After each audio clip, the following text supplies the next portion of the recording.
And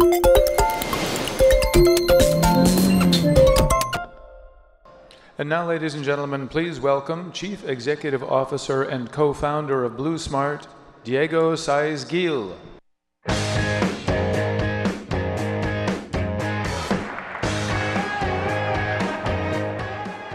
Hello, everyone. We all here in this room love to travel.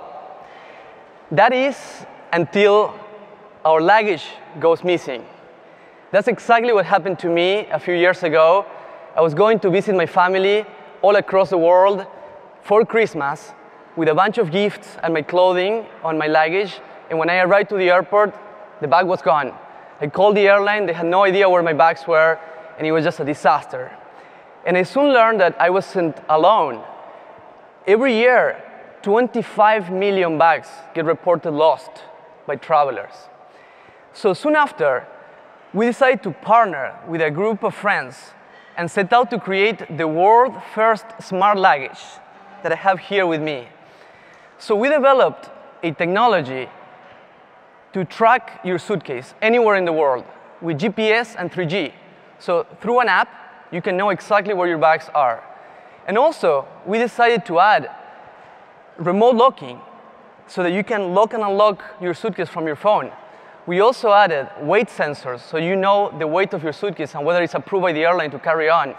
We also included distance alerts. We included an app that gets all the data from your suitcase and tells you how many miles you travel. It gives you a travel report.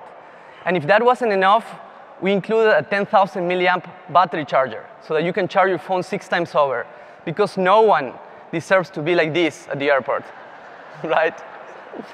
And if you think about it, the luggage industry didn't have that much innovation for decades. We say that the last breakthrough was adding wheels, and that happened in the 70s, after we put a man on the moon, by the way. So we thought it was time for a change, and we thought that it was a great opportunity. We said this is the next huge thing, and we truly believe that the Internet of Things represents a great opportunity to reinvent every object around us.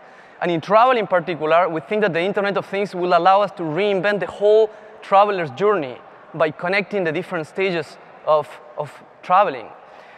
So we felt very confident that this was a great idea, a great business plan, and we were going to raise capital and make it happen.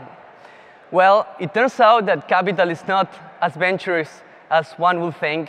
We were rejected by many investors, but we still felt that this was something that people were going to love. We didn't see people really loving their current luggage. So we felt, how about going and asking the crowds? And so one day, we went to the internet and created a crowdfunding campaign on the website Indiegogo and launched it to the world. And then magic happened. People started sharing on Twitter, on Facebook, on other social networks, saying things like this is awesome, shut up and take my money, etc. People started sending to other people via email. We got more than 1 million visits to our site from more than 100 countries around the world. And as a result, we ended up raising $2.2 million from 10,000 people that really wanted this product to exist.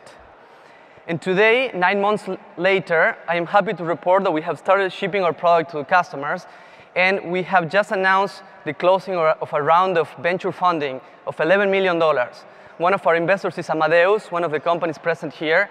And these investors saw the validation in the market of the vision that we have for this market. So, yay, internet. That was great, great news for us. But why should you care? Well, I think that you should care because we feel that this represents our story, and many other stories like ours, represents a fundamental shift on how products, services, and companies are going to be created going forward. We think that this represents the entry into an era of democratization of innovation. And this is going to affect both small companies and big companies alike, in travel and beyond. But before talking about that, I would like to give you some background. It turns out that this idea of crowdfunding is not that new. In the year 1713, Alexander Pope felt that it was important to translate the Greeks into English. So he went and he asked the people of London for support of this project in exchange for being mentioned on the acknowledgements of the book. And he was able to raise a significant amount of money to make it happen. And as a result, today we have the Greeks in English. And then later, Mozart actually also used a form of crowdfunding to finance concerts in Vienna. He went and people in Vienna supported his project. Here in New York City, in 1885, Joseph Pulitzer used his newspaper to crowdfund the building of the foundation of the Statue of Liberty that had been donated to the city. He gathered support from 160,000 New Yorkers. And as a result of that, today we have the Statue of Liberty here. So then the internet happened. And what the internet changes is that now we're not confined to a city. We can reach the world. Anybody, anywhere in the world can reach the world for free. So platforms like Kickstarter and Indiegogo emerge. One of the first projects to have a big splash on Kickstarter was our friends at Pebble. They launched the first smartwatch, and they started a revolution that after was followed by Apple and Samsung and many other companies. So how this changes the game when it comes to creating experiences and products and services? Well, one thing that we feel is that innovation is not going to happen anymore only on a closed corporate boardroom in which companies decide what customers want. Innovation is going to come from unexpected places. It's going to come in constant feedback loop with the real world because now everything is open and transparent. And some big companies are starting to realize this and are starting to act. For example, GE recently launched a platform called First Build in which they invite makers of the world to propose ideas for products, and then they launch it on crowdfunding. If the product gets support, they will make it. One of the first products that they launch is an ice maker that also raised $2 million on crowdfunding, and now it's a product that GE is making.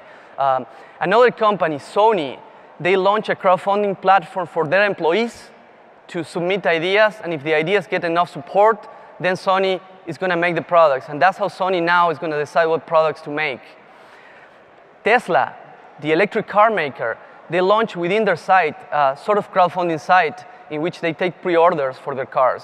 With the Model X, they started taking pre-orders way before the car was ready so that they could learn what customers wanted.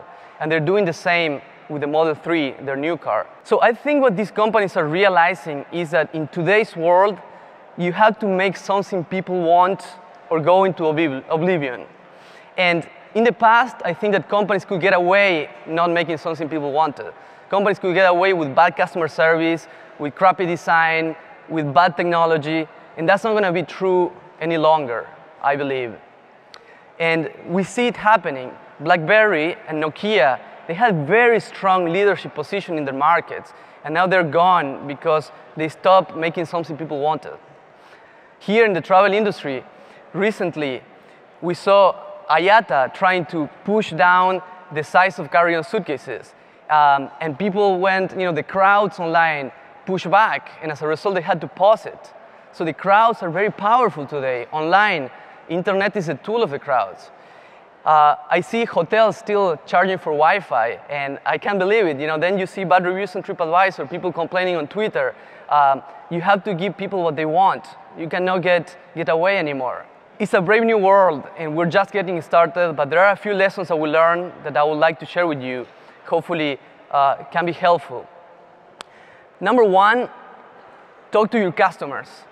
Today, more than ever, and the internet is a place. The conversations are happening there. Whether you're there or not, the conversation is happening there. They're talking about your company, they're talking about your products. So you'd rather be there, talking with your customers worldwide, learning what they want, and shifting your product strategy accordingly. Number two, be transparent. Millennials, I think we value more vulnerability and openness than perfection. So I think, young people prefer brands that are more, that take themselves less seriously. And when you open yourself, you make people part of the process. And when you make people part of the process, guess what? They not only become your customers, they also become your advocates. We've seen this happening. These 10,000 people that supported our project now, they are now posting pictures on Instagram, on Facebook, on all social networks, very proud because they co-created the product with us. Number three, you have to be willing to lose some control on your product roadmap, on your product strategy. We changed a few things. the wheels of our suitcase is something that we weren't sure whether to do it or not. And people really love some of the wheels that we propose. And even though they were more expensive and more difficult to make, we went above and beyond because this is what they wanted. So you have to be willing to lose control, and magic happens as well. Number 4, you need to build a community. And the internet, again, is an amazing place. There are companies that are doing great things. Uber, every time that they need to complain with the government of a local place, they go to their community, they ask on social networks and online, and the communities go and support the company. But before, they harness that community. So that's super important. There are great companies doing things very well on that front. Airbnb, Xiaomi in China, they build their community before they launch their products. And number 5, again, make something people love. And this requires sometimes extra work. In today's world, it's worthwhile because companies that don't do it are not going to get the chance to compete in the long term. In our case, our mission is to empower travelers and make the world more connected. We're not about a luggage, we're about building a platform that connects the world through software and hardware. And I think in a way, this mission is a mission of all travel companies here. So I believe that here in the travel industry, we have to embrace this new world of open innovation. We have to listen to our customers, make something our travelers love. And if we do so, I think we're going to make them travel more. And as a result, we're going to make the world a place that is more fun, more connected, and a better place. Thank you.